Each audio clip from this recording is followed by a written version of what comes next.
boa noite a todos que estão aqui nessa noite no Instituto Antônio Vieira. Antes de tudo, gostaria de agradecer à presidente do Instituto, a Edivânia Magalhães Miranda, pela honra que me dá de, mais uma vez, fazer as apresentações do Dr. Sérgio Matheus Garcês, que está aqui conosco hoje. E, bem, para quem não esteve presente no último encontro, para quem não assistiu à última gravação, eu vou colocar aqui nos cards interativos, a última aula que o professor ministrou aqui, cujo tema foi Direito e Esquerdismo no Brasil de hoje. Mas hoje o professor vai nos falar a respeito da história e da política no Segundo Reinado. Bem, professor, estamos aí nos 200 anos do período da comemoração da independência do Brasil, correto? E correto. O coração de Dom Pedro I está no Brasil, algo muito importante. E nós estamos falando de um dos maiores, vamos dizer assim, no aspecto, vamos dizer, econômico, político, moral, cultural, uma época muito elevada da história do Brasil. E é disso que o senhor vai tratar conosco hoje. Professor, dispenso apresentações, posto a sua última vinda, então seja bem-vindo entre nós e, por favor, fique à vontade para discorrer sobre o assunto.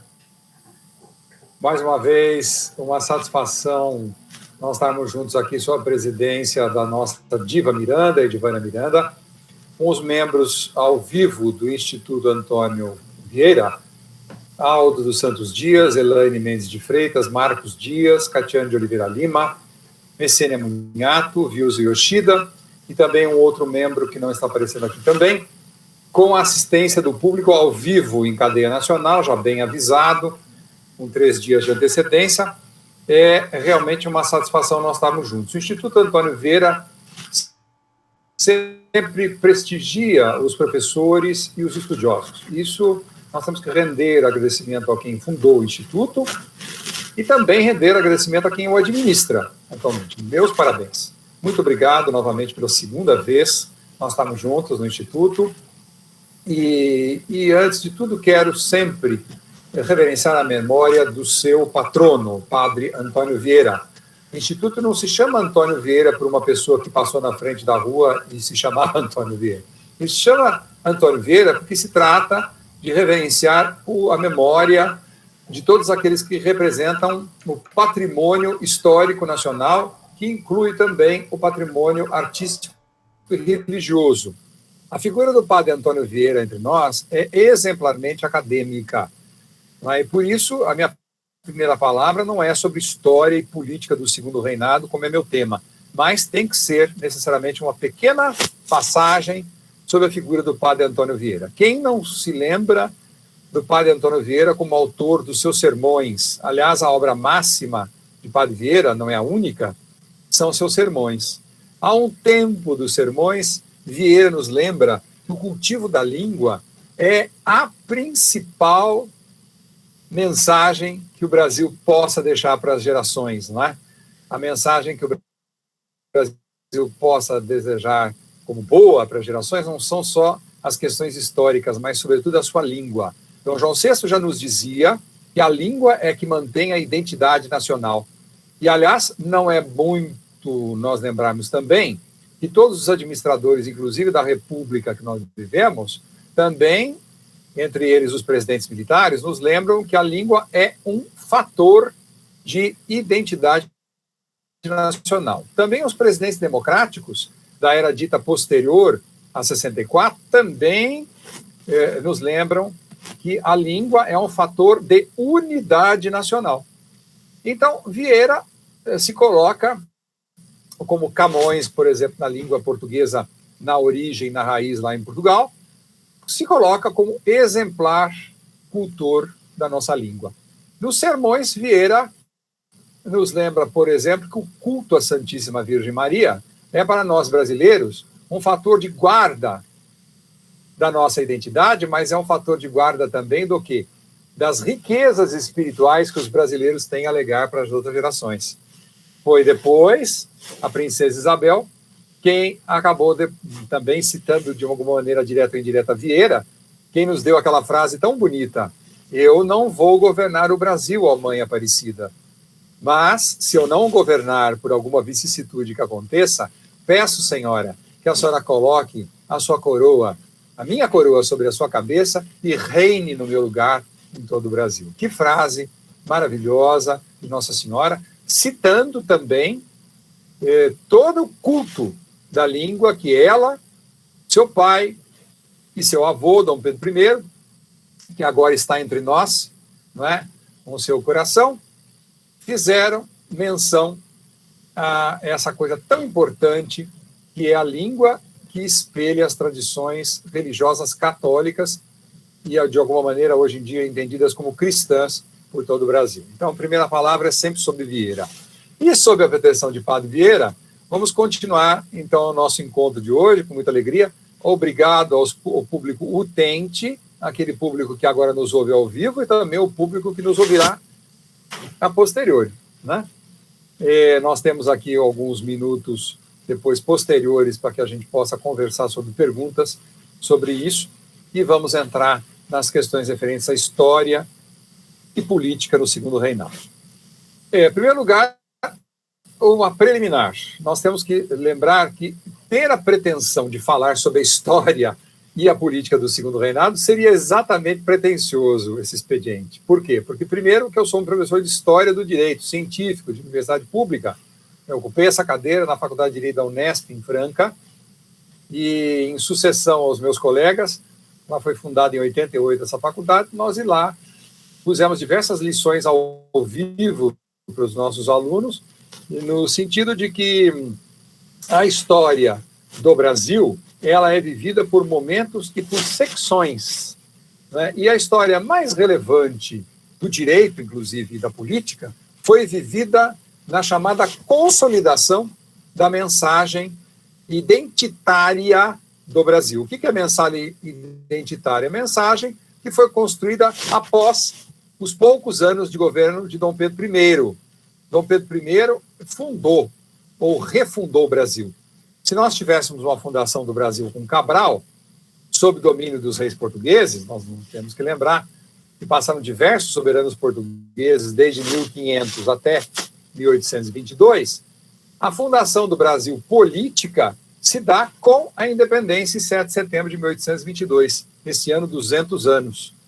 Muito bem, isso já é lição comezinha, elementar, não temos aí novidade nenhuma. Mas o que é importante começar a falar sobre uma política e uma história do Segundo Reinado é aquela que se construiu antes, com os quase 10 anos de Pedro I. Pedro I e sua mulher, a princesa regente que governou o Brasil, Dona Leopoldina, tiveram a oportunidade de criar as pilastras da construção política nacional. E nós construímos o Brasil com um protetor, um patriarca, que tem uma obra até chamada, José Bonifácio tem a obra Identidade, História e Identidade do Brasil, e sob a égide da obra intelectual de José Bonifácio, é que o Brasil nasceu na mente e no coração de Dom Pedro I. Seu pai havia dito, Dom João VI, se Pedro, se porventura o Brasil cair nas mãos de terceiros, põe a coroa sobre a tua cabeça imediatamente, antes que algum aventureiro venha aqui fazer uso dela.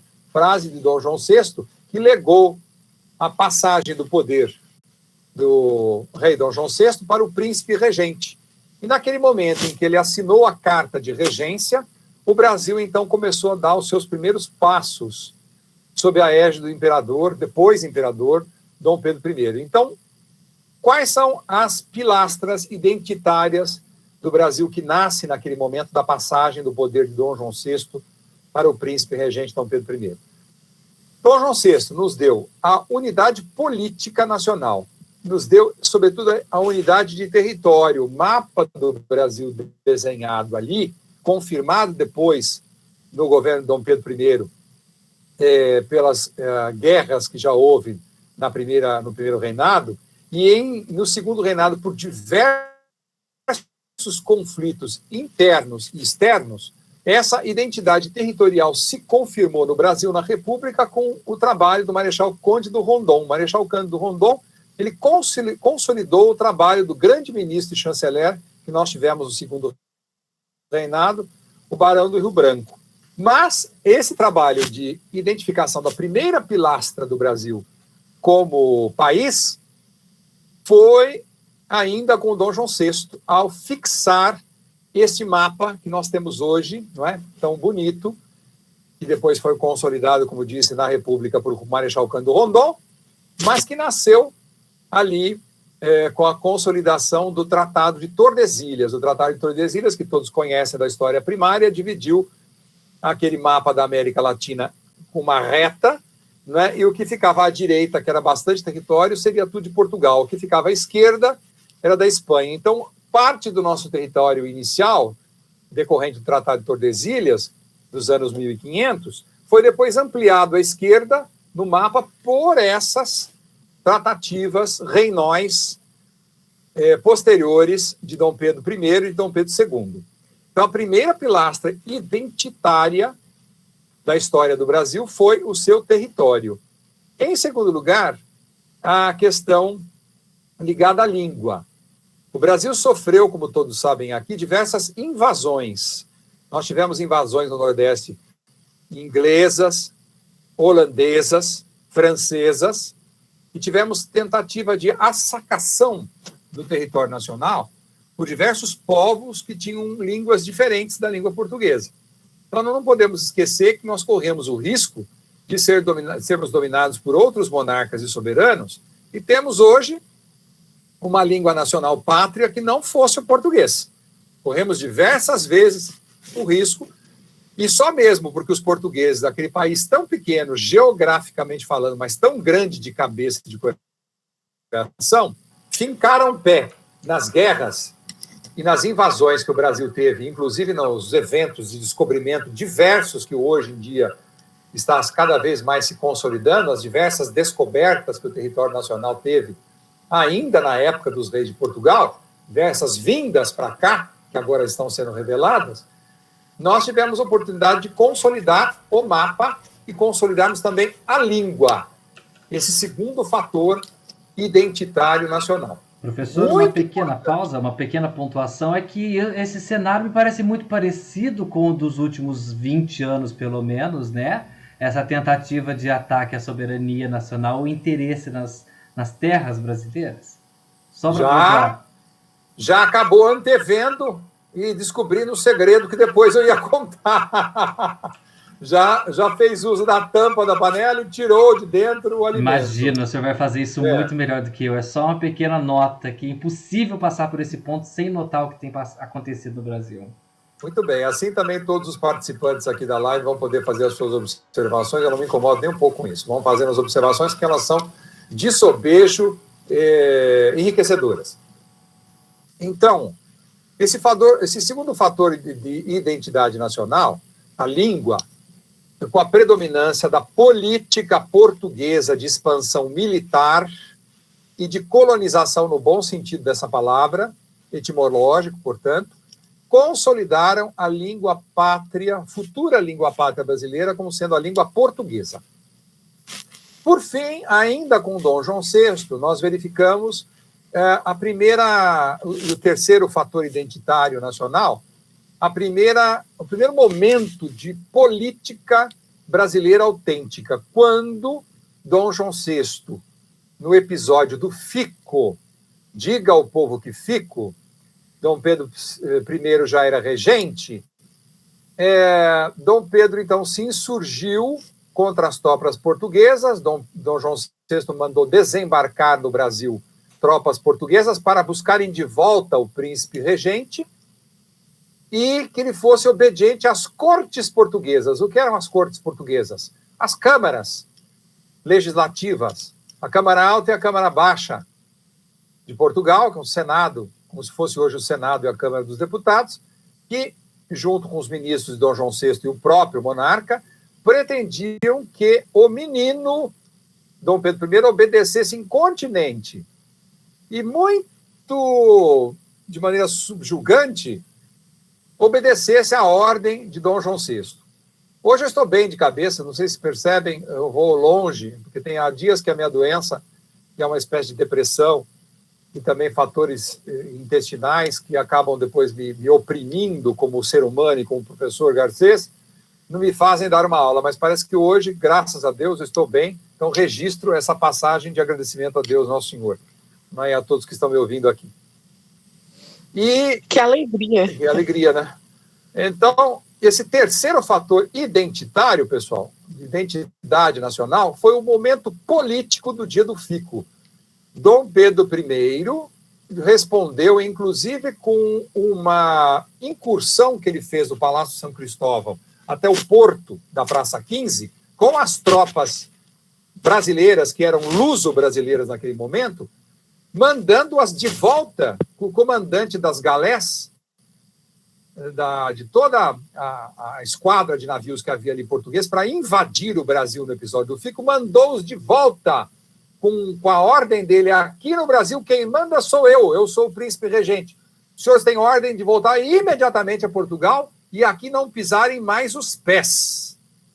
A este coração que chega no Brasil hoje, eu agradeço esse episódio de consolidação do terceiro fator identitário nacional, que é o estabelecimento de uma política não mais luso-brasileira, mas que deu o primeiro passo para a nossa independência, que foi o episódio do Fico, quando Dom Pedro I mandou de volta aquele marechal português dizer ao seu próprio pai que as tropas estão expulsas do território brasileiro. E isso foi de uma generosidade, de uma grandiosidade, de um arrojo que o príncipe regente teve, que anteveu e depois também antecedeu o episódio da independência do Brasil. Como foi bonito isso! No filme Independência ou Morte, nós vemos esse episódio que Tarcísio Meira sai em rompantes do Palácio São Cristóvão e chega lá na Praça 15 e bota para correr todo mundo das galés. Foi isso que aconteceu, um episódio maravilhoso, né, que se deu nesse momento. Então, nós temos 3 pilastras identitárias do Brasil nascente, ainda sob o reinado de Dom João VI, que era rei do Brasil, de Portugal e Algarves. Todos lembram muito bem que Sua Majestade era governante, era um dos diversos governantes que o Brasil já tinha. Ao alcance do já governo de Dom Pedro I, em 7 de setembro de 1822, o príncipe regente às margens de Ipiranga vai lá e rasga os laços de Portugal, bem aqui, no lugar da saboneteira da nossa omoplata, tira ali todos os símbolos portugueses e diz: não mais ficarei sujeito às cortes portuguesas. Daqui para frente, se me custar e custar ao povo brasileiro, independência ou morte. E às margens do Ipiranga, do Riacho do Ipiranga, proclamou solenemente e mandou carta assinada por Portugal através do seu embaixador, que era o próprio patriarca da independência, que era o ministro das Relações Exteriores, José Bonifácio, mandou carta a Portugal dizendo que o Brasil estava então independente, que não mais tinha a ver com as cortes portuguesas, nem com o monarca Dom João VI. Então, nós criamos o Brasil fundacional a 7 de setembro de 1822. Ali, Dom Pedro I viveu diversos tipos de embates. Nós temos que fazer uma live, inclusive, sobre o governo, o reinado e a política de Dom Pedro I, que é extremamente relevante isso. Mas criou, fazer sim, hein? mas criou ali uma série de momentos de paz e de turbulência que ele mesmo, imperador, protagonizou como governante quase absolutista que o Brasil tinha, correndo um risco seríssimo de não só contrariar de uma vez por todas Portugal, que não tinha, apesar de Dom João VI ser monarca, ele não era exatamente um rei absolutista, e muito menos o sogro de Dom Pedro I, o imperador Francisco José I, pai de Dona Leopoldina, que era um liberal. O imperador da Áustria, ao ficar sabendo que Dom Pedro I tomou uma série de atitudes, inclusive no fim da vida de Dona Leopoldina, a ponto de comprometer a saúde de sua própria filha, não ficou muito exultante ao saber dessas coisas. Dona Leopoldina deixou com Dom Pedro os seus 4 filhos, não é? Faleceram 2 no meio do caminho, mas também nós sabemos que Dom Pedro deixou com a sua amante outros 6 filhos, muitos deles mortos, com Dona Domitila do Canto Castro e Melo, a Marquesa de Santos. E junto com esse episódio já muito conhecido de nós todos, ele firmou uma política de consolidação das 3 pilastras identitárias de Dom João VI em todo o país, em diversos momentos dos seus quase 10 anos de reinado, de primeiro reinado. Isso é bom nós rememorarmos, porque no governo de Dom Pedro I, houve já uma pré-construção disso que nós vamos agora introduzir, que é a história e a política do segundo reinado. O que Dom Pedro I deixou para o filho? Ele deixou a identidade criada por Dom João VI, tripartite, em 3 partes, e deixou também consolidada uma política internacional. Dom Pedro I era excelente estrategista, então conseguiu se livrar da sua imagem de mulherengo e conseguiu, porque isso na época era irrelevante, todo imperador tinha amantes, então não estou desprezando o fato de que a fidelidade cristã e conjugal seja desprezível, pelo contrário. É altamente apreciável isso e também em toda a cristandade. Mas era uma praxe que os governantes na época tivessem, portanto, amantes. Não é? E, mesmo assim, essa imagem que Dom Pedro I havia expandido de si mesmo como fator pessoal não prejudicou a sua consolidada política internacional. Ele tinha excelentes relações com a Inglaterra, apesar do embaixador inglês tivesse feito também diversas manifestações inoportunas durante o seu reinado, a ponto, inclusive, por exemplo, do embaixador inglês saber de antemão que Dom João VI já tinha chegado em Portugal no momento de regresso, em 1828, em Portugal. Dom João VI chegou em Portugal, mal chegou, o embaixador inglês no Brasil já tinha sabido, antes do próprio filho do rei, que Dom João VI havia chegado em Portugal. Isso não deixou exatamente o príncipe regente, posteriormente imperador, muito contente, mas marcou como episódio de que Dom Pedro tinha profundos laços com os seus embaixadeiros credenciados e, portanto, tinha uma política internacional muito bem consolidada. Então, isso ele deixou para o filho no segundo reinado. Coisa que não foi muito bem aproveitada nas regências trinas, como nós vamos ver daqui a pouco. Também, Dom Pedro I deixou para o filho a estruturação do chamado organograma inicial do Império Brasileiro. Esse organograma inicial foi foi colocado num documento conhecido por todos nós como Constituição da Mandioca, a Constituição outorgada por Dom João VI e depois reformada logo em seguida, cuja estrutura de poderes e de órgãos até hoje é copiada pela Constituição de 88. Então, o primeiro documento que foi depositado como sendo de interesse jurídico nacional foi a primeira Constituição Imperial, que é o nosso modelo desde antanho. Então, nós temos, portanto, a Carta Política. A estrutura política administrativa do Brasil também Dom Pedro I deixou para o seu filho. E deixou também a consolidação daquilo que nós chamamos a formação dos gabinetes. O Brasil começou a uma política de coalizão nacional com os extremos laços que Dom Pedro I havia feito nas suas viagens. Sabiam que Dom Pedro I havia feito diversas viagens ao território nacional todo? Sabiam disso? Ele, como seu filho também, Dom Pedro II, viajou a cavalo e de carruagem de norte a sul do país. Tanto é que na Guerra da Cisplatina, contra o depois chamado Paraguai, na província Cisplatina, quando ele teve que perder a província Cisplatina para depois ser formado o Uruguai, ele o fez de maneira pessoal, através de grandes militares que haviam com ele, acompanhado. Nós sabemos a figura importantíssima de diversos desses militares e ministros de Dom Pedro I, e o ajudaram a consolidar o sul, o mapa final do sul do país, aquela pequena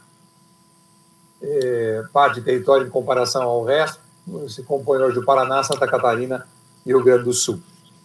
Doutor Sérgio, sim. Só uma coisa, então só não fizeram motociata naquela época porque não existia moto, mas ele já percorria o Brasil. Já percorreu o Brasil a cavalo.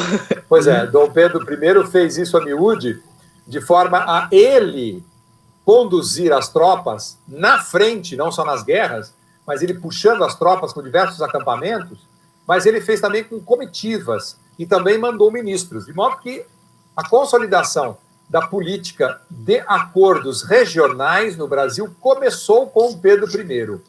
Então, isso também ele levou para o filho, a chamada consolidação dos blocos da política nacional, que hoje nós vemos aos montes, mas decorrentes do quê? Da debelação das insurreições. Dom Pedro I teve que debelar diversas insurreições, como seu filho também.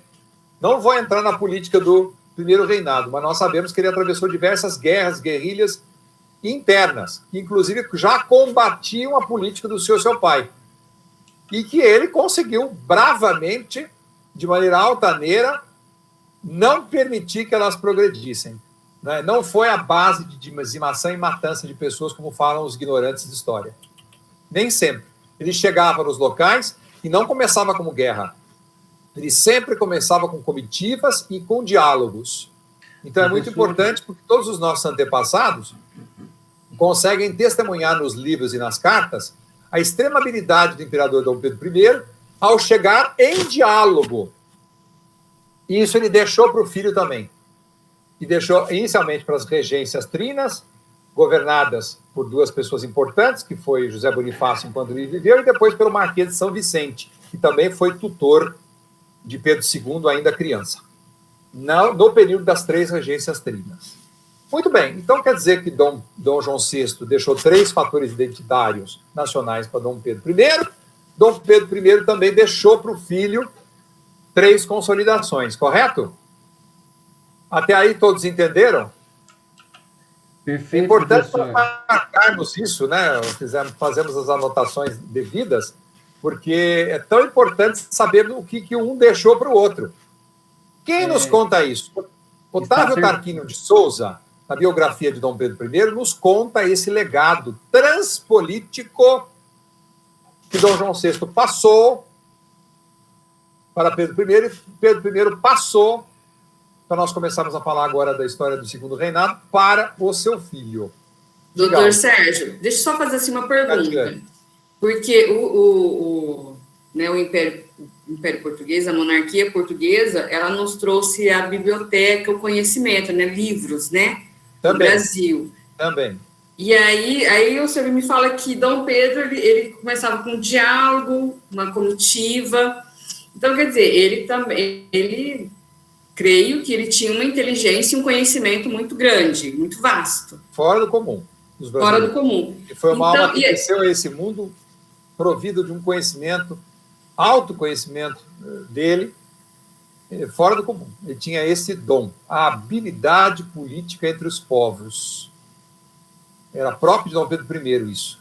Um homem cheio de contradições, não é? Um amante irreverente, um governante probo e honesto e habilidoso politicamente no reinado do seu pai, na passagem do reinado do seu pai para si mesmo, com a independência, e só no fim que ele decaiu, quando ele não conseguiu governar as tropas, depois de ter passado aquele episódio que realmente o derrubou, que foi o fim do seu casamento com Dona Leopoldina e a tentativa de Dona Domitila do Canto Castro Melo ser imperatriz do Brasil, que foi só amainado com a vinda de Dona Amélia de Leuchtenberg, sobrinha da imperatriz Maria Luísa, esposa de Napoleão, a ser a segunda imperatriz do Brasil, mas que também não resultou boa coisa, porque a segunda imperatriz, que era muito respeitada, não teve uma influência política. Ela teve uma influência intelectual e cultural no Brasil muito pequena. Ela foi, inclusive, deitar essa influência como já a imperatriz deposta lá em Portugal, Dona Amélia. E Dom Pedro era um excelente compositor, diga-se de passagem, também era um artista, né? Dona Amélia? Não, perdão, Dom Pedro I. Também, sim, também. Isso, tem tantas coisas relevantes na figura de Dom Pedro I que nós levaríamos horas aqui para falar dele e também do legado intelectual, político e humano que ele deixou para o Brasil. Ele deixou fortes raízes da influência bragantina dele aqui no Brasil, não há dúvida nenhuma. Tanto é que nós temos aqui no município de São Paulo, perto aqui de Campinas, um município que praticamente foi criado em homenagem a ele pelos barões e coronéis Leme, que chama-se Bragança Paulista, que foi em homenagem à Sua Majestade, o imperador Dom Pedro I, de tão boa política que havia feito, inclusive nos interiores paulistas, com a debelação de diversas questões internas que haviam aqui na região de Campinas. Doutor Sérgio, então o senhor acha que a força maior está em realmente no conhecimento, em formar massa crítica, do que no combate, assim, digamos assim, em ativismo, ou, digamos assim... Na força militar. Na força militar, no ativismo. Seguindo o nosso pai da história, Dom Pedro I, que chegava com suas comitivas, com seus diálogos, e antes com seus ministros, mandava-os antes para conversar, como era típico de todos os imperadores, mas depois ele chegava em comitiva, dialogando. Foi isso até com as guerras que ele teve que debelar, com as insurreições. Ele não chegava com o artefato militar, botando tudo para baixo, como se fosse um colonizador espanhol. Ele não fez isso, ele seguiu a mens militares do seu pai, que não era uma mens militares, não era uma cabeça militar que ostensivamente, de chofre, já metia bala em todo mundo. Não fez nada disso. Então, o primeiro momento político da consolidação da política de grupos no Brasil foi o diálogo, que Sua Majestade soube muito bem fazer de nós. Tanto é que muitos historiadores não mencionam isso, mas a boa parte do território nacional que Dom Pedro I consolidou foi com base na mensagem do diálogo, foi na mensagem das extremas conversas que ele já tinha tido enquanto príncipe regente. Poucas partes do território nacional se insurgiram contra ele, a não ser no fim, que todos ficaram contra, porque ele havia passado dos limites na parte emocional, na troca dos ministros a pedido da Marquesa de Santos, aquela manelada toda que ele se perdeu ali. Então, o que derrubou Dom Pedro I foi o seu episódio emocional de vida e a falta de condução política disso. Porque se dependesse da habilidade política dele, do diálogo que ele consolidou, o legado do seu pai, ele teria sido governando o Brasil por séculos e séculos, aí, entendeu? Não tivesse também ele uma saúde não muito boa, porque ele era sifilítico, ele tinha uma série de doenças crônicas, genéticas e adquiridas, de época, que o levaram antes dos 40 anos. Mas foi um homem brilhantíssimo, ele veio com dons do céu aqui para a Terra, fora do comum. Foi realmente isso que nós podemos chamar um governante maior do Brasil.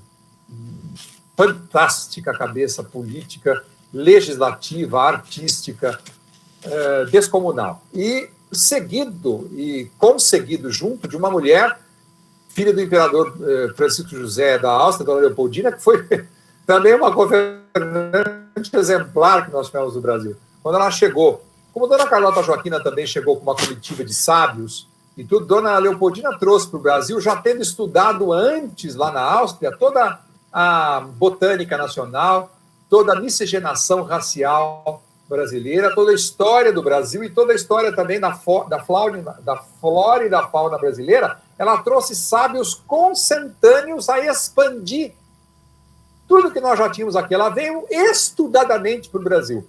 Então, quando veio para ser imperatriz brasileira, já sabendo que Dona Carlota Joaquina, a sua sogra, tinha armado esse casamento, muito bem armado, foi uma das grandes coisas que Dona Carlota Joaquina nos deixou, o casamento armado por ela, na cabeça de Dom João VI, com o filho.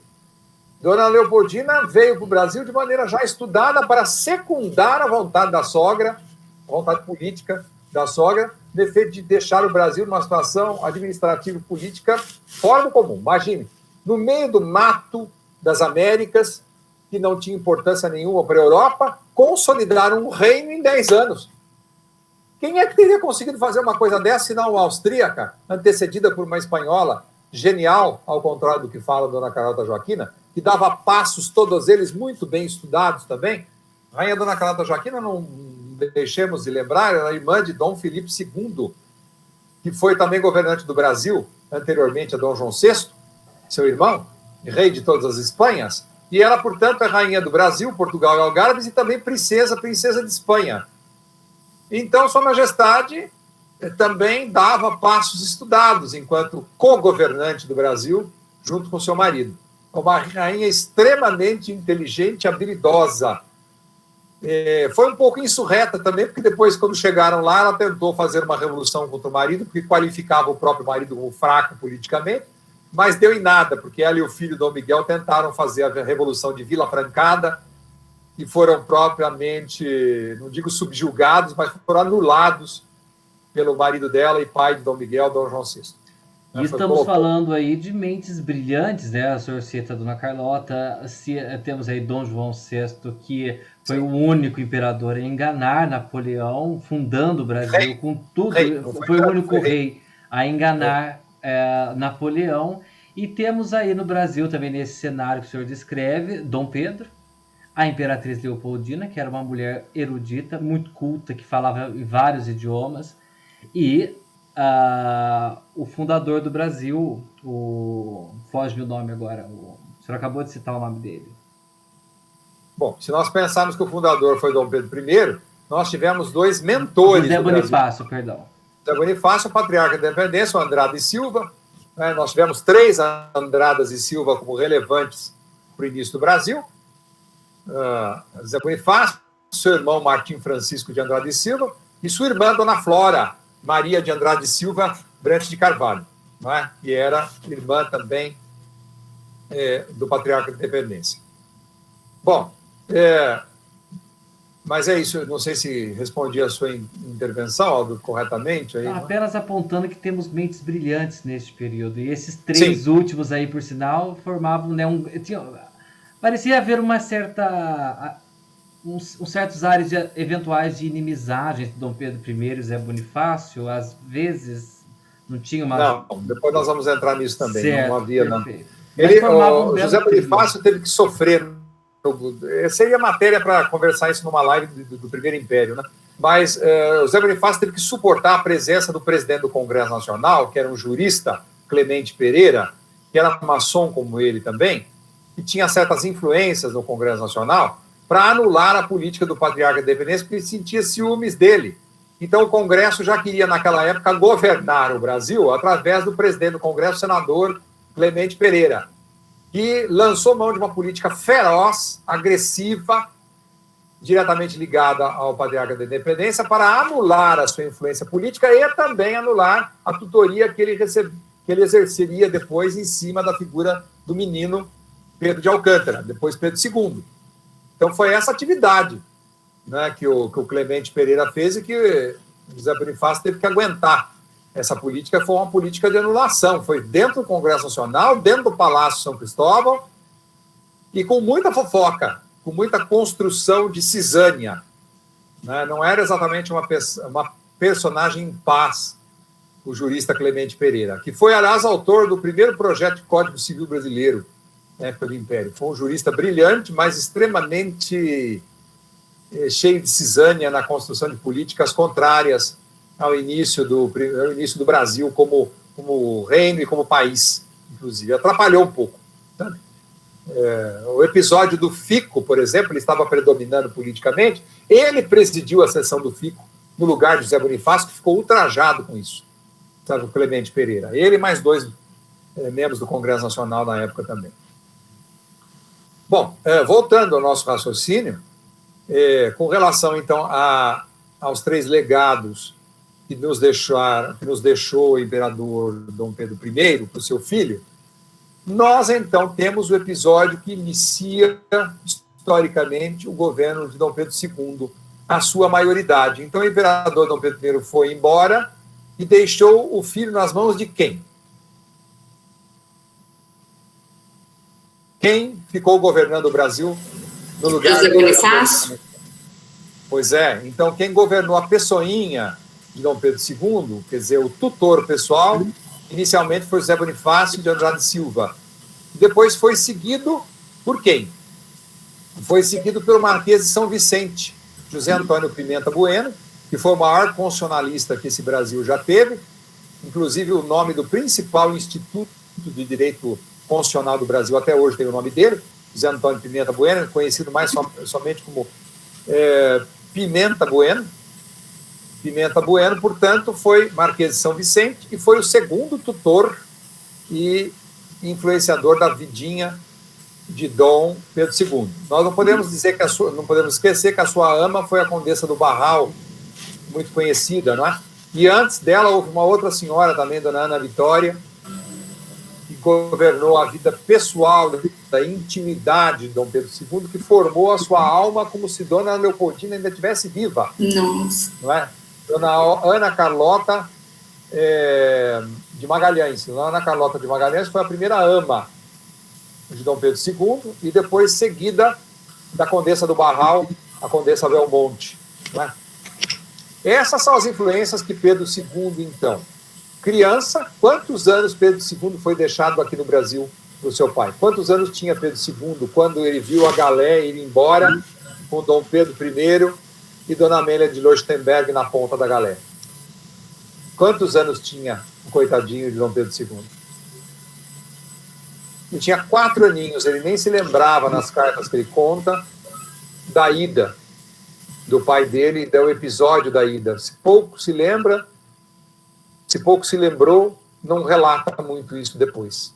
Não é preciso dizer que Dom Pedro II não foi deixado sozinho aqui. Ficaram com ele as suas irmãs, 2 irmãs de Dom Pedro II, não é? Que era a princesa de Joinville e depois a outra princesa que foi morar na Europa. Se casou também com um duque italiano. Então, Dom Pedro II viveu uma vida de intrafamiliar interessante, porque ele tinha as 2 amas, que eu contei quais os nomes eram, e essas 2 amas exerceram sobre ele uma influência religiosa e um coração muito bondoso, paciente e leniente, porque ambas eram pessoas extremamente pacientes, caridosas e cristãs, as 2 amas que Dom Pedro teve. Não poderia ter tido melhores instrutores políticos e administrativos para criar na criança um espírito público elevadíssimo.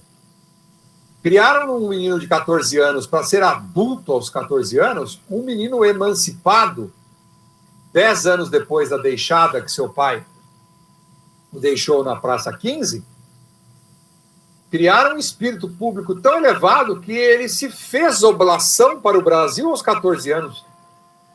Um episódio político o mandou a aceitar a maioridade. E ele, bravamente, aos 14 anos, aceitou ser imperador do Brasil constitucional. Ele jurou a nossa Constituição sobre o bispo, sobre a Bíblia e perante o bispo do Rio de Janeiro, na Igreja do Carmo, ali na Praça 15, aos 14 anos. O episódio não só foi perante o Congresso Nacional que levaram o menino de 14 anos lá, foi antes na Igreja da Sé do Carmo, lá na Praça 15. Foi ali que Dom Pedro jurou sobre a Bíblia que seria imperador e defensor perpétuo constitucional do Brasil. Nesse momento, o menino viveu uma série de momentos em que ele teve que ser antecedido, nesses 10 anos, por um período de regências trinas, que todos conhecem o que foram as regências trinas. As regências trinas foram episódios de governo do Brasil, feitos por diversos políticos brasileiros do sistema trinitário, não sei se copiando a Santíssima Trindade, Pai, Filho e Espírito Santo, mas que, com 3 cabeças, tentaram reger o Brasil sem muito sucesso, porque foram 3 regências trinas, durante esse primeiro período.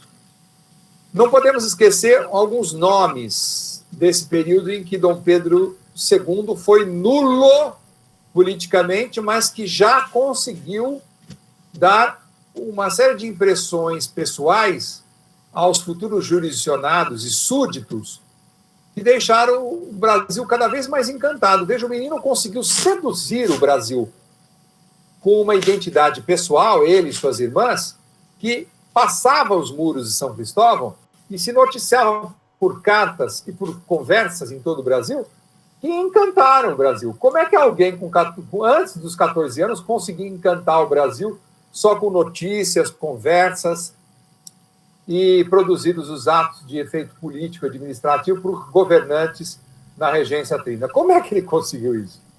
Então foi porque a sua personalidade bondosa, extremamente amainatória, né? A Diva está dizendo aqui o poder da vocação política dele, eu concordo. Né? O menino nasceu com uma vocação política, eu creio que a vocação política que Dom Pedro II nasceu foi, sobretudo, uma vocação de diálogo também, e de grande entendimento nacional, e ele se fez moral em todo o país por causa da sua forte identidade cultural. O que se admirava no imperador era o seu profundo conhecimento, não só de ciências, mas de política, e também o seu profundo conhecimento regional brasileiro. A partir dos 14 anos se verificou que as audiências que o grande autor que cercou a biografia de Dom Pedro II, recente, né, nos contam que as audiências que o menino, aos 14 anos, concedia aos súditos no Palácio de São Cristóvão eram de encantamento, porque viam que era um menino, mas viam que o menino conhecia todos os rincões brasileiros pela notícia dada não só pelo seu pai, que foi vaga, mas pelos seus 2 tutores, que alimentaram a cabeça do menino. Patriarca da Independência Bonifácio, e depois o Marquês de São Vicente, o grande constitucionalista e jurista brasileiro, Zé Antônio Pimenta Bueno. Então, nós vimos que o menino era muito bem informado, mas quem não tem uma personalidade cativante, não adianta ser bem informado. Ao admirar uma pessoa com 14 anos, no máximo que você diz é: mas que bonitinho, ele entende de tanta coisa. No máximo que você vai fazer é isso. Para você venerar aquela pessoa, porque ela tinha o poder nas mãos, era preciso que ele tivesse alguma moral em cima dos jurisdicionados súditos. E essa moral que o imperador juvenil tinha era o conhecimento regional. Não quero entrar nisso agora, porque eu tenho que falar das regências trinas, porque é história e política do segundo reinado. Das regências trinas, antes de entrar na identidade juvenil de Dom Pedro II, o que aconteceu nas regências trinas? Uma série de insurreições regionais e brigas políticas que levaram ao insucesso dos 3 principais presidentes dessas 3 juntas governativas. Entre elas, o que teve mais sucesso, isso é de memória, é o Marquês de Olinda, Pedro de Araújo Lima, que foi um governante brasileiro do Recife, família Araújo Lima, com esse nome composto, Araújo Lima, não só como coincidência, vem lá do Recife. E essa família existe lá até hoje. Tem descendentes legítimos, genéticos, e que carregam esse nome composto, Araújo Lima. Então tem muito Araújo Lima que não é dessa descendência, mas essa família que está no Nordeste é do Marquês de Olinda, e muito embora não seja mais uma família de usineiros e canavieiros, como era do Marquês de Olinda, ela existe lá, presencialmente. Pedro de Araújo Lima consolidou uma política muito interessante, também na mesma linha de Dom Pedro I, que foi a política de entendimento nacional. Por isso que ele foi um pouco successful, ele foi muito bem sucedido. Ele teve a possibilidade de visitar São Paulo, ele teve a possibilidade de visitar, ficar muito no Rio de Janeiro, e teve a possibilidade de, visitando a sua própria terra, Recife, consolidar muitas bravatas, guerrilhas de inimigos da monarquia que existiam lá, na sua terra natal, no Nordeste. Então, por isso, foi muito bem sucedida a política da junta governativa presidida pelo Marquês de Olinda. Esse, sim, eu faço memória, porque as outras juntas governativas, Feijó, e em seguida de um dos governantes que também cercaram a vida de Dom Pedro I, teve a participação do Marquês de Paranaguá, que havia sido deposto por Dom Pedro I no episódio de briga com a Marquesa de Santos. O Marquês de Paranaguá era excelente ministro de Dom Pedro I, depois ele voltou a ser regente das regências trinas. Não foram tão relevantes porque eles não tiveram tanto sucesso. Embora essas 2 figuras que eu acabei de citar, uma delas só tenha sido presidente da junta governativa da primeira regência trina, a segunda personagem não teve tanta importância, muito embora seja muito conhecida da história brasileira, o Marquês de Paranaguá, cuja família herdou até esse mesmo sobrenome, a família Paranaguá, que está no Rio de Janeiro, até hoje. Bom, o que nos legaram de bom as regências trinas? Apenas a passagem do período. Foi bom que passou o tempo, porque de política mesmo, nós só tivemos a tentativa de aplacação das insurreições.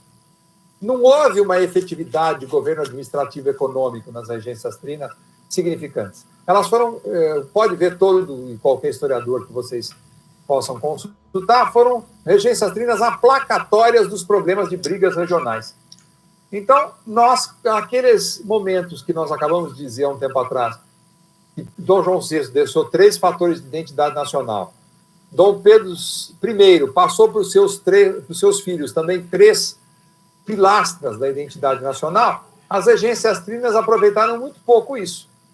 Coisa que foi lembrada pelo Patriarca da Independência. Foi o Patriarca da Independência que colocou os 3 fatores de identidade nacional na cabeça do menino, lembrando e fazendo com que ele deveria se apoiar nesses 3 pilares importantes que Dom Pedro I, seu pai, havia consolidado para fundar a identidade brasileira.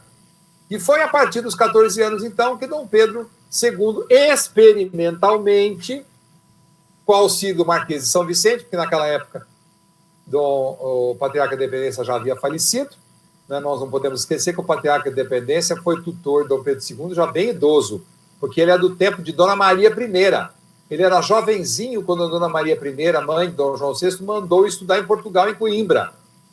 Zé Bonifácio estudou lá em Coimbra. Dona Maria I investiu violentamente na figura do Zé Bonifácio. Então, quando chegou no período da regência trina, Zé Bonifácio já tinha uma certa idade.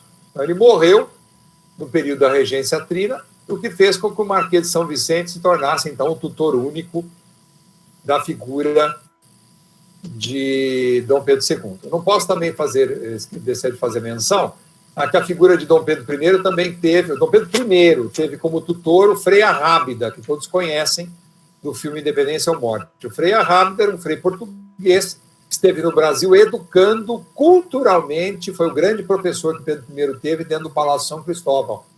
A ele, Dona Carlota Joaquina, acumulava todas as possibilidades de educação do menino Pedro I.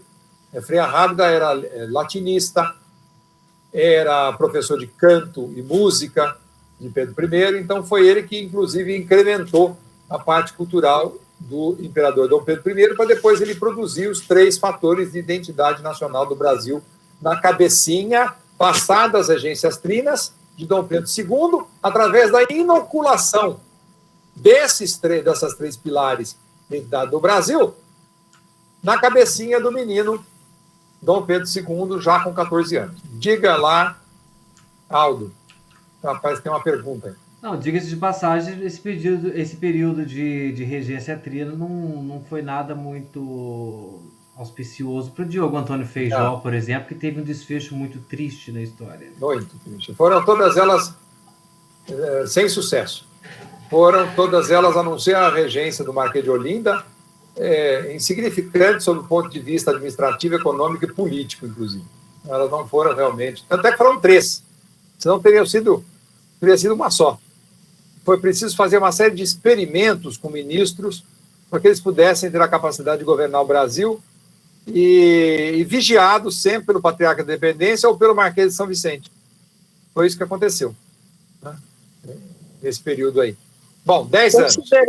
Doutor Sérgio, então, considerando a estrutura da época, né, que não tinham grandes instituições, também para prezar pela qualidade da educação dos príncipes, né, que depois viraram imperadores, eles eram educados em casa.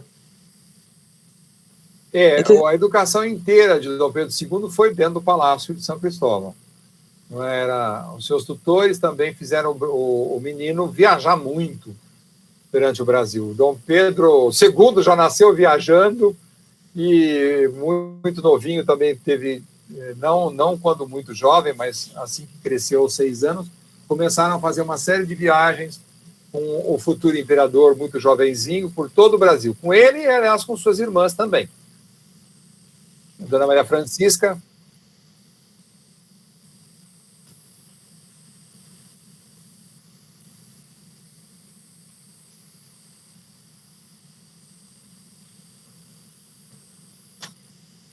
Sim, sim. Sim. E isso aconteceu no Brasil de sobejo com a educação de Dom Pedro I e com a educação de Dom Pedro II.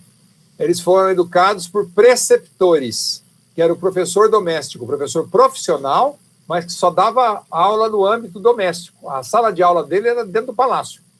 Mas é bom nós lembrarmos que o Palácio de São Cristóvão tinha salas próprias. Dom João VI não deixou o filho ser educado em sala de estar, sala comum, sala de relaxamento.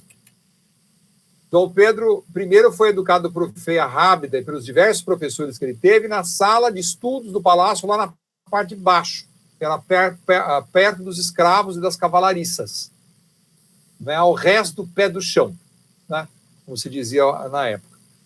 E no segundo piso ele tinha aula de instruções e ciências, coisa que também aconteceu com o segundo imperador. Nos pisos, 3 pisos, portanto, o Palácio de São Cristóvão, que agora, se nós tivéssemos vergonha na cara, nós já estávamos fazendo um protesto nacional para haver restauro do Palácio de São Cristóvão, não nos termos que a Universidade Federal do Rio de Janeiro está fazendo lá, um retrofit horroroso do palácio, que vai conduzir aquilo a um novo Museu do Ipiranga, como vocês estão vendo também que está acontecendo aí no Museu do Ipiranga em São Paulo, com fonte chafariz luminosa, vermelha, umas coisas bastante estranhas que eu estou... a demolição daquela escadaria de granito rosa de Itu, que está na entrada do Museu do Ipiranga, também é uma coisa, um crime contra o patrimônio histórico, uma série de outras coisas que fizeram no teto do Museu do Ipiranga, edifício que foi construído a mando de Dom Pedro I ainda, no momento inicial do Império Brasileiro. Não podemos esquecer que o Museu do Ipiranga foi construído naquela época. Já o Palácio de São Cristóvão foi construído anterior ao reinado de Dom João VI, um comerciante português inicial do café, José Antônio Dias Lopes. Não é bem esse o nome dele, mas é uma coisa assim, sobrenome Lopes, é quem fez ao passo da Quinta, da Boa Vista, e de tão importante que aquilo ficou, era o lugar palaciano que mais se assemelharia a Queluz, em Portugal, onde Dom João VI e Dona Carlota Joaquina governaram o reino do Brasil, Portugal e Algarves. Então, como aquilo se assemelhava, o rei, então, não fez expropriação. O rei comprou do comerciante português radicado no Brasil aquele palácio. Alguns historiadores falam que ele expropriou. Ele comprou aquele palácio do comerciante português. O Palácio de São Cristóvão foi comprado. Depois, por Dom João VI, ele foi aformoseado com aquilo que nós chamamos benfeitorias voluptuárias, que são de aformoseamento, de encantamento e enriquecimento do palácio. Ele se tornou um palácio, de verdade. Na verdade, ele era um casarão sem muitos requintes, inclusive de forros e outras coisas reinóis, que só mesmo Dom Pedro II, no fim do seu governo, tornou o Palácio da Boa Vista exemplarmente um palácio enriquecido de forma cultural e arquitetonicamente incomparável a outros palácios europeus. Mas foi um legado que durou 60 anos do governo de Dom Pedro II, 10 anos, quase 10 anos do reinado de Pedro I, e mais os anos que Dom João VI passou no Brasil, de 1808 até a proclamação, pouco antes da proclamação do Brasil, da independência do Brasil. Dom João VI passou quase 20 anos no Brasil. Então, foi uma construção arquitetônica e de um legado cultural, as reformas sucessivas que o Palácio de São Cristóvão teve, né, que não podem sofrer uma reforma moderna retrofit, como ela está sofrendo agora. Isso é um crime contra a arquitetura brasileira e um crime contra a pátria brasileira. Aquilo lá tem que ser reformado condignamente. Não é? Eu fui convidado pelo presidente Bolsonaro... Professor. Como? O IPHAN está falhando nesse ponto. Ele teria que agir e interferir para não reformar. Faz tempo, hein? Está falhando faz tempo. O IPHAN já era, viu? Eu acho que o nome correto do IPHAN hoje é IFOI, viu? Ele foi, viu? Exato. E não tem mais nada aqui. Você não diria depredado, mas ele está sendo adulterado. Ele não está mantendo a originalidade. Não. O trabalho, por exemplo, do IPHAN do Rio de Janeiro, hoje em dia, é quase nulo, nesse sentido, que é a unidade do IPHAN que deveria cuidar mais de perto dessa reforma, que não possa ser uma reforma admitida como sendo essa, a retrofit que está vendo lá. Deus me livre, nós temos que fazer uma reforma autêntica, segundo os moldes... Restauro, né, professor? Mas o que está sendo feito lá, Elaine, é reforma, viu? Não é restauro. É o que eles fazem. Foi o que estão fazendo no Palácio do Ipiranga, né? Lá no Rio de Janeiro, há um arqueólogo, historiador, que viveu a maior parte da sua carreira, ele tem 35 anos de carreira como eu também, o professor Cláudio Prado de Mello, de larga memória e trabalhos no Facebook fantásticos. Ele é o historiador e arqueólogo que mais conhece o Palácio do Rio de Janeiro hoje. Ele que deveria ser convidado para acompanhar a tutoria de reforma do Palácio, a tutoria de restauro do Palácio, e não deixar aquilo ser uma simples reforma. Exatamente. O nome do professor Cláudio Prado de Mello, que também, como eu, é candidato a deputado estadual lá pelo estado do Rio de Janeiro, e é um partido ligado ao PL, e todos sabem que eu sou candidato a deputado estadual aqui em São Paulo, pelo PL do presidente Bolsonaro. Aproveito até para fazer um momento político de propaganda, número 22221. Pode fazer. E lá o professor Cláudio Prado de Mello é um dos deputados do Rio de Janeiro que eu recomendo o voto também, se tiver alguém do Rio aí, porque o trabalho dele é exemplar e sem igual. É o que mais conhece a história do Palácio de São Cristóvão, onde se deu todo esse momento em que eu estou aqui tentando, com muita dificuldade, relatar um pequenininho, a centésima, milionésima parte da riquíssima história e política do governo. Muito cheio de detalhes, né? Muito. Poder contar muito 60 rápido. Anos de governo, não é fácil resumir uma livezinha de meia hora. Não é um senhor governo, né? Eu só posso fazê-lo atrevidamente porque fui e sou professor de História do Direito. Se eu não tivesse essa certificação científica, partindo de universidade pública científica, como ocupei essa cadeira na Faculdade de Direito da Unesp, em Franca, eu não poderia fazer essa live, porque eu não me atreveria a fazer isso. Não poderia eu fazer. A esta faculdade, inclusive, rendo sempre as minhas homenagens.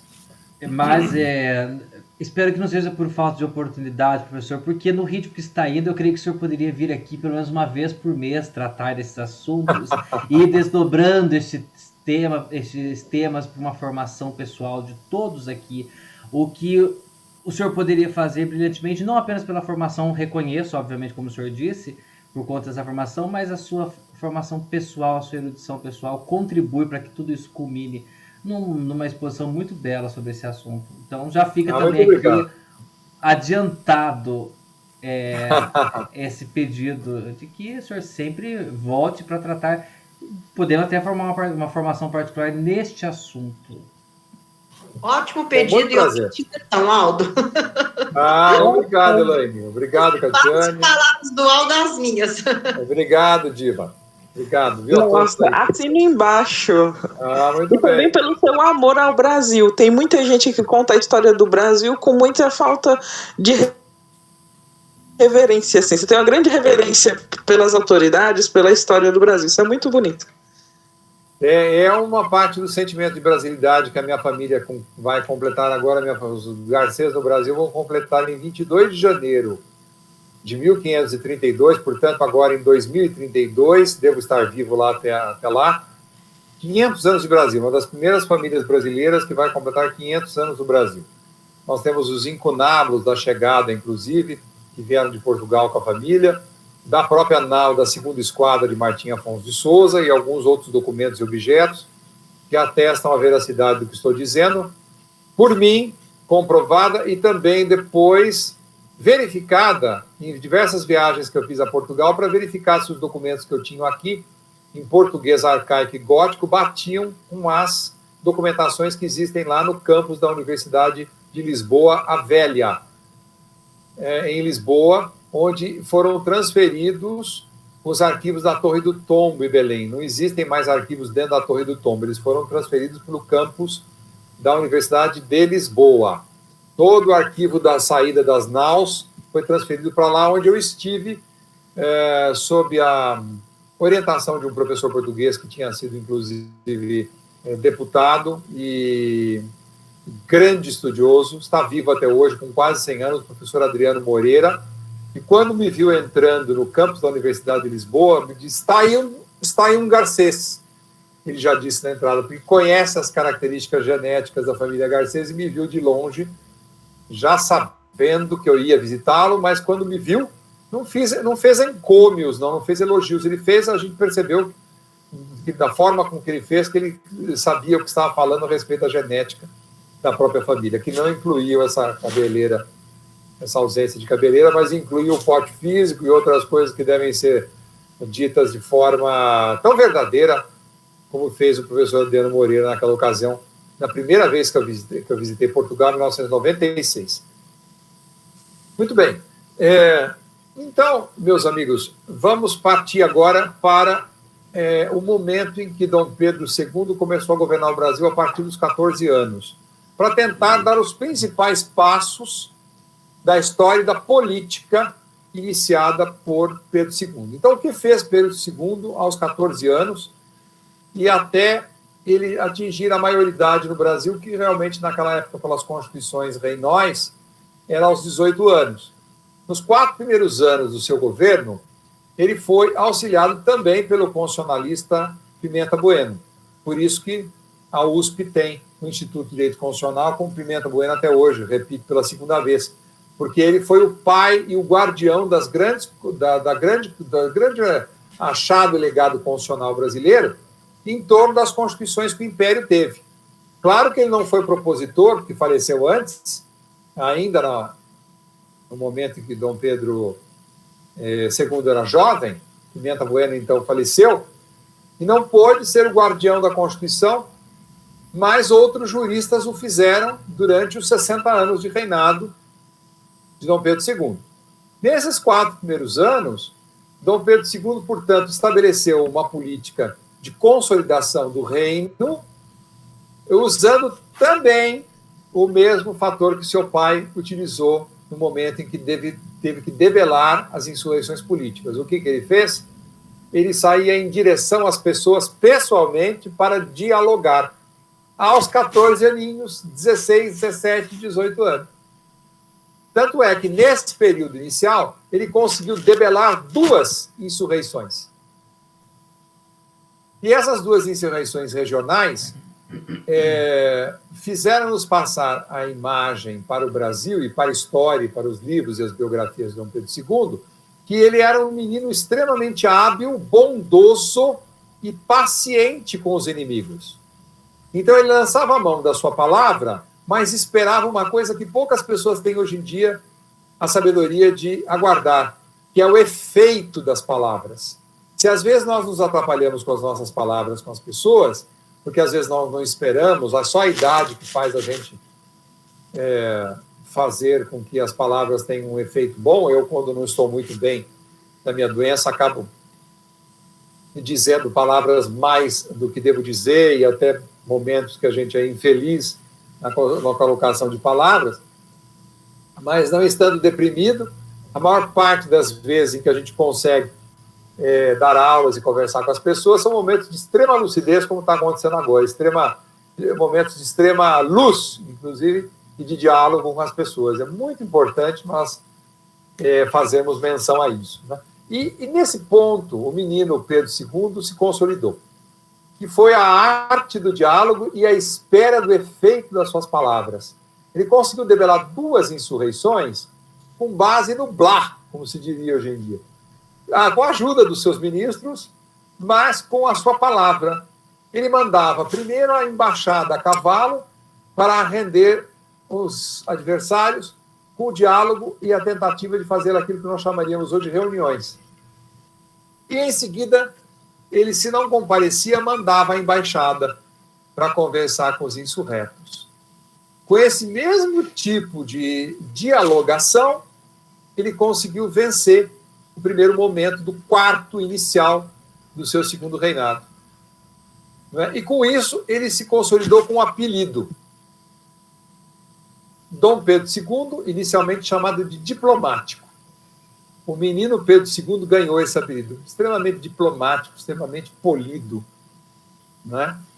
Quando ele fez a maioridade efetiva da lei, aos 18 anos, Dom Pedro II já era governante habilidoso, e já tinha habilidade, já tinha, portanto, se confrontado com esses embates políticos, e ao tratarem do seu casamento com Dona Teresa Cristina de Bourbon-Sicília, filha do rei das 2 Sicílias, com quem ele se casou aos 21 anos de idade, ele não tinha experiência emocional, afetiva e sexual, segundo contam os livros, nenhuma. Casou virgem, como se dizia na língua portuguesa, mas era um menino provido de todos os sentimentos, afetos e interesses sexuais próprios do menino da sua idade. Tanto é que conseguiu consumar o seu casamento nos primeiros momentos dele. Chegada a imperatriz, já casada com ele por embaixada diplomática lá na Europa, lá nas duas Sicílias, ele acomodou a futura imperatriz meninota ainda, e com ela começou a pernoitar, consumando o casamento. Interessante, não é? Um homem tão jovem, não é, com uma capacidade não só coeunde, não é, capacidade para o coito, para as relações conjugais, mas também a capacidade de entendimento com uma moça que não despertou nele tanto interesse afetivo.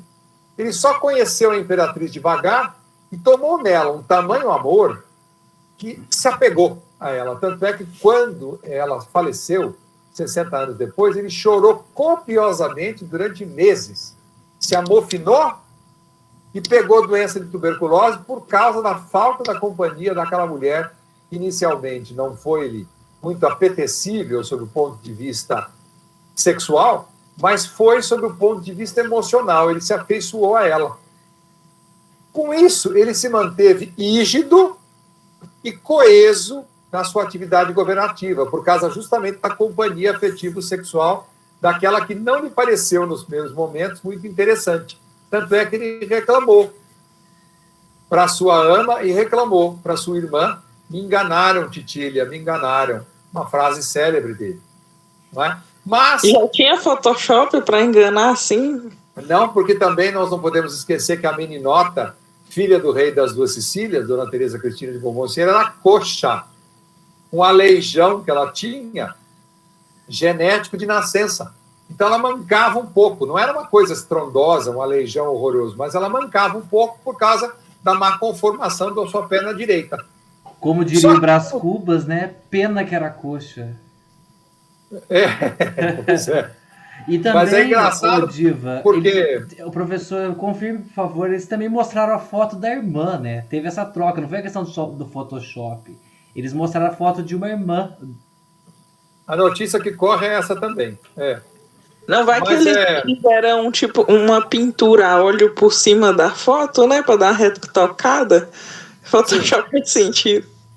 Nós não podemos esquecer que, por exemplo, quando nós estudamos a história de Queluz, aqui que o Aldo é expertise, nós lembramos que a foto única que nós temos da matriz de Queluz, sem as duas torres, que foi construída inicialmente pelo meu tetravô, o capitão Manuel Carlos Oliveira Garcês, anterior ao meu trisavô, que é célebre personagem da cidade, história de Queluz, ele o fez, a matriz, numa época em que havia iniciado a fotografia no mundo. Portanto, o meu tataravô era a pessoa que tinha uma certa renda, bastante renda, para trazer um fotógrafo para um lugar tão matão quanto era Queluz, a ponto de tirar o primeiro flash, e ainda em célula, que eu tenho aqui em casa, como já está no livro do Aldo também, essa foto feita em célula, não era nem em retro xerox de matriz fotográfica, sem as duas torres. Naquela época não havia foto. Então nós não tínhamos como mostrar uma foto da futura imperatriz, como parece ser da mesma época da fundação de Queluz, ou um pouco antes até. Então nós tínhamos óleos, retratos a óleo. Foi o que foi feito com a irmã, com a passagem do retrato da irmã da futura imperatriz Teresa Cristina para o menino Pedro II. Um óleo da irmã da imperatriz, que era muito bonita, por sinal. Muito bem. Aí começamos a passar um período posterior à já entrada de Dom Pedro II, no momento em que ele já estava, vamos dizer assim, consolidado afetivamente, já sabia o que era ser homem, o que era ser governante, porque já estava experiente dos embates políticos. E como começamos a verificar que o imperador, aos 22 anos, tem o seu primeiro momento em que ele, já maior de idade, casado, com os filhos, começa também a surgir, a tentar debelar e exsurgir-se como um governante politicamente habilidoso, quando ele, então, começa a debelar as chamadas insurreições nordestinas, e começa a instalar no Brasil, pela primeira vez, a chamada política de gabinetes. Ao invés de fazer a política de acordos regionais que Dom Pedro I, seu pai, tinha feito, que não deu certo nas regências trinas, ele, ao invés de fazer as políticas regionais, ele começa a fazer, já com um Congresso Nacional formado, as chamadas políticas de coalizão de gabinete. O que é isso? Convidar políticos regionalmente governantes das suas localidades, Nordeste, vários rincões do Nordeste, Sul, Centro-Oeste, Rio de Janeiro, São Paulo, representantes lá no Rio de Janeiro, hábeis desses lugares. Podemos dizer que esse momento é o avô do momento atual. Nós só temos representantes congressuais brasileiros hoje porque esses representantes pretensamente são representantes majoritários lá dos seus locais, ex-governadores, ex-senadores, deputados federais, e representam mal ou bem as políticas regionais dos seus rincões de origem. Foi no Segundo Império que, logo depois da maioridade, passadas e debeladas as insurreições nordestinas, que Dom Pedro II auriu, já sem tutor e sem governante, pela primeira vez sozinho, como fazer com que os rincões do Brasil tivessem representados dentro do Palácio São Cristóvão, dentro do seu governo. Foi chamada no início da política regional de gabinetes. Tanto é que, a partir daí, todo o governo de Dom Pedro II foi sendo apelidado de governo de gabinetes, até o último dos seus governos, que culminou no episódio da Proclamação da República, o chamado Gabinete Ouro Preto. Lembra-se disso? Que se fala do Gabinete Ouro Preto? Que era do Visconde Dom Pedro, Visconde Ouro Preto, ministro de Dom Pedro II, não é? E que passaram a se suceder ao longo de 40 anos. Os 20 primeiros anos, então, eu já narrei, agora os 40 últimos anos do governo de Dom Pedro II. Então, foram as políticas de gabinete que predominaram, as coalizões regionais centralizadas na cidade-estado do Rio de Janeiro, na cidade-sede política do Rio de Janeiro. Foram assim que participaram, por exemplo, de diversos ministros desta época, que se tornaram célebres no governo de Dom Pedro II. Entre eles, eu vou citar alguns personagens muito importantes da história política brasileira, como é o caso, por exemplo, do Visconde de Cairu, como é o caso, por exemplo, do Barão de Cotegipe, como é o caso, por exemplo, de diversos membros da família Vanderlei do Nordeste, que foram os barões lá do Nordeste do Recife, como foram, por exemplo, os ministros da família Nogueira da Gama, de Minas Gerais, dos quais eu descendo, entre eles o Marquês de Baependi, e outros governantes importantes que o Brasil teve na qualidade de ministros e formadores dos gabinetes. Por que formadores de gabinetes? Nós não podemos esquecer que a estrutura política, e daqui para frente nós vamos terminando a nossa live, a estrutura política do governo de 60 anos, sobretudo os últimos 40 anos de Dom Pedro II, era fundada em cima de uma Constituição. Dom Pedro II jamais desobedeceu a estrutura constitucional criada pelos documentos de carta política dos seus governos. Então, a carta política do seu governo, a Constituição Imperial, ela era baseada no sistema constitucional parlamentar monárquico, em que o chefe de Estado era o imperador, o poder moderador era o imperador, mas o governo do Brasil se dava através do seu primeiro-ministro. O primeiro-ministro num parlamentarismo monárquico. Então, falar que o Brasil não teve parlamentarismo é um erro muito grande. Nós tivemos diversos primeiros-ministros e ministros junto com ele, com a aprovação de Dom Pedro II, e poucas vezes dissolveu o parlamento e poucas vezes dissolveu os gabinetes dos governantes.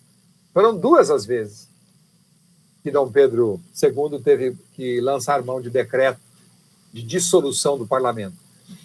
Então, é muito importante nós percebermos que, com isso, Dom Pedro II era um governante hábil ao sugerir quem fossem os seus primeiros ministros, e tão hábil a ponto de não interferir também demasiadamente na administração do Brasil, que era feita pelo Poder Legislativo, coisa que agora os senhores deputados querem interferir no governo do presidente Bolsonaro e até no governo dos presidentes anteriores, a ponto de instalarem no Brasil um sistema de participação na esfera administrativa demasiada do Poder Legislativo.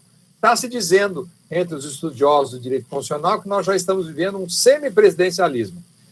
Coisa que não é verdade, porque nós não temos uma estrutura de Carta Constitucional de 88 brasileira que permita ao parlamento hoje governar. O que está vendo é que o Centrão manda no Congresso Nacional, o presidente Bolsonaro governou com dificuldade, com as situações todas que foram criadas agora nesses primeiros 4 anos do seu governo, e que se acentuou com as interferências inoportunas do Poder Legislativo.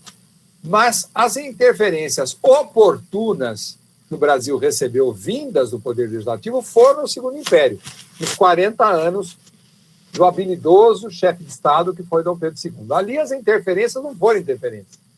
Elas foram governos formados a partir do Congresso Nacional, dos gabinetes dos primeiros ministros e dos ministros escolhidos pelo primeiro-ministro ao longo dos 40 anos. Foram diversos, não daria nem para citar quantos foram. Mas, só, repito, por 2 vezes é que Dom Pedro II teve que dissolver o gabinete para que fossem proclamadas novamente eleições indiretas, as eleições para o parlamento brasileiro durante os 40 anos de governo de Dom Pedro II eram indiretas, era um sistema de camadas representativas. Não havia voto distrital, para terem representantes distritais até formarem os deputados distritais, deputados federais, não havia isso. Mas era um sistema de eleição indireta que, formados os representantes regionais admitidos às eleições dos deputados e senadores, ali internamente no parlamento eram feitas as eleições dos gabinetes ministeriais de primeiros ministros governantes no Brasil. Então é mentira também se dizer que o Poder Legislativo não governou o Brasil. Houve, portanto, parlamentarismo constitucional durante 40 anos e houve também governo do Poder Legislativo formado a partir dos sucessivos gabinetes dos vários governos que se sucederam durante os 40 anos em que Dom Pedro II governou o Brasil. Tal qual a Rainha Elizabeth, ele foi o chefe de Estado e ali os primeiros ministros governaram o Brasil com a sua autorização e com o seu aplauso e com a sua extrema habilidade, porque ele mesmo permitiu, com a sua habilidade, que os diversos gabinetes de primeiros ministros não caíssem. Ele mesmo fomentou a continuidade de diversos desses gabinetes.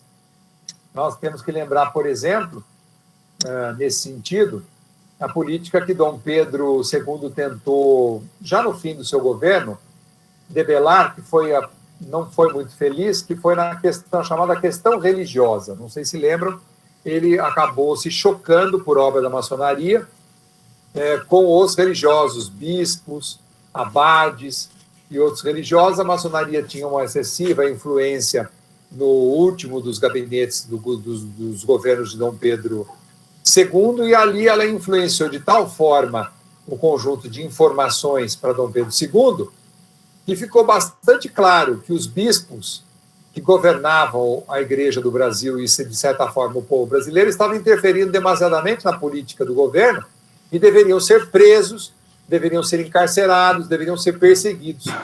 E não percebendo muito isso aí, Dom Pedro II fez diversas prisões de bispos.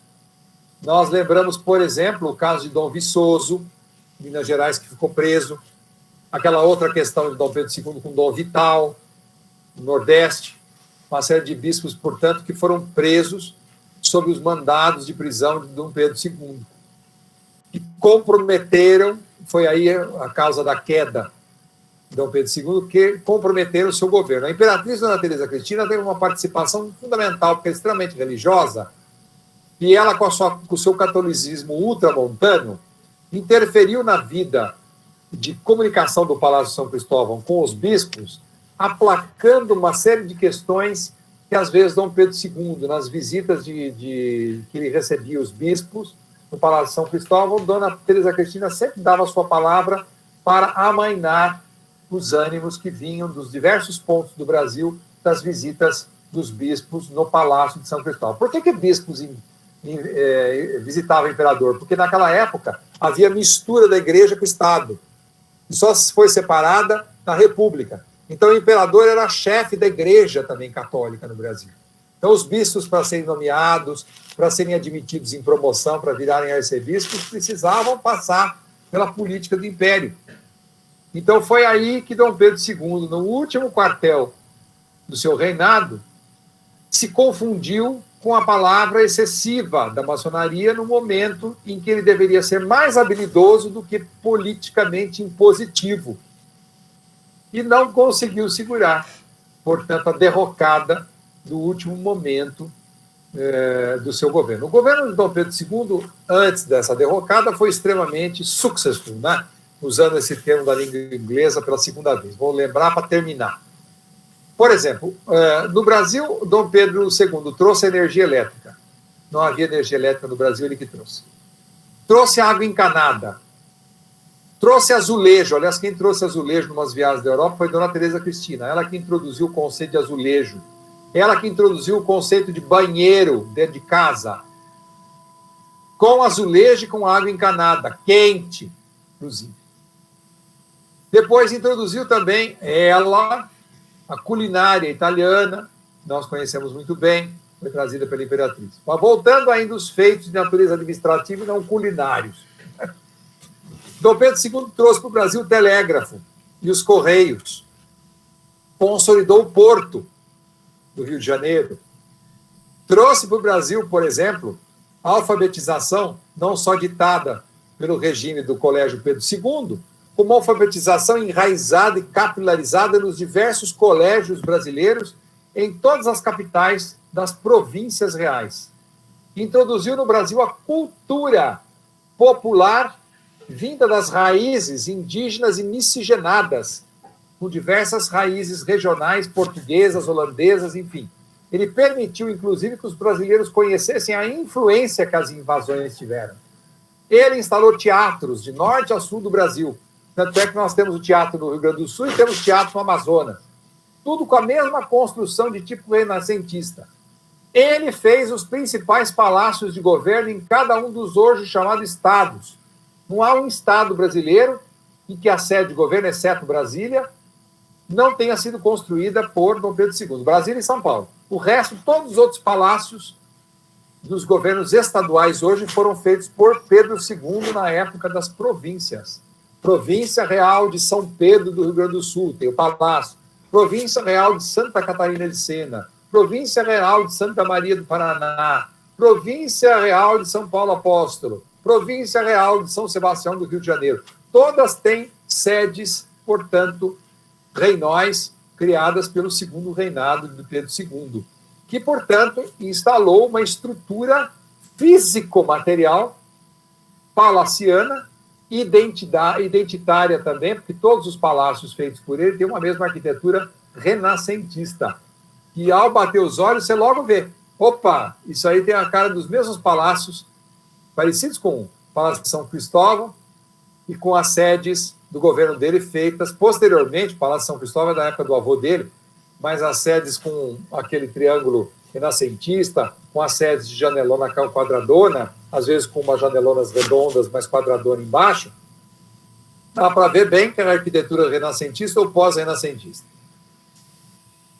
E com isso, ele acabou consolidando a imagem de um reino brasileiro com uma cultura própria e fazendo com que nós, brasileiros, não nos enganássemos quanto a essa verdadeira identidade do Brasil. Ele já havia recebido do avô a língua, o território, já havia recebido do avô também toda aquela pilastra inicial da política, já havia recebido do pai as três faces de identidade do Brasil, e aí ele consolidou a arquitetura, consolidou a política, consolidou o sistema de diálogo, consolidou o sistema de debelar as insurreições e governou tranquilamente até aconteceu o episódio do Gabinete Ouro Preto, quando aí o Visconde de Ouro Preto se atrapalhou de uma vez, e o imperador já velhinho não conseguiu conter as rebeliões decorrentes do café, né, o café que ia se manter no poder. A imperatriz e Dona Isabel queriam, de qualquer forma, a libertação dos escravos e conseguiram, e isso fez com que a grande sustentação do império, econômica do Império de Dom Pedro II fosse para o chão, que foi justamente a política econômica do café escravocrata. E aí, então, com a falta de manutenção política do Gabinete Ouro Preto, mais a queda da pilastra sustentatória econômica do café, Dom Pedro II perdeu a coroa, não é? Num episódio muito deletério que todos conhecem, que foi a colocação dele e família num navio a vapor durante a noite, porque o povo brasileiro, que o amava de paixão de norte a sul, não soubesse que o velhinho e sua família, já idoso, haviam sido colocados no navio em época de inverno para ir para a Europa, para amanhecer o Brasil órfão de pai e mãe, né? De uma maneira traíra, de uma maneira esquisita, de uma maneira muito, eu diria, esquerdoide hoje em dia, né? As esquerdas que tramam e tem esse tipo de episódio, a direita não faz isso nunca, como foi o episódio da deposição do Dom Pedro II e também da queda do Império. Mais ou menos assim, eu consegui dar umas pinceladas do que foram, mas muito superficiais, do que foram a política do Segundo Reinado. Para quê? Para que agora vocês pudessem fazer algumas intervenções, pudessem encerrar a live também, porque agora estão assistindo ao vivo na minha conta aqui, estão ao vivo já faz 1h30.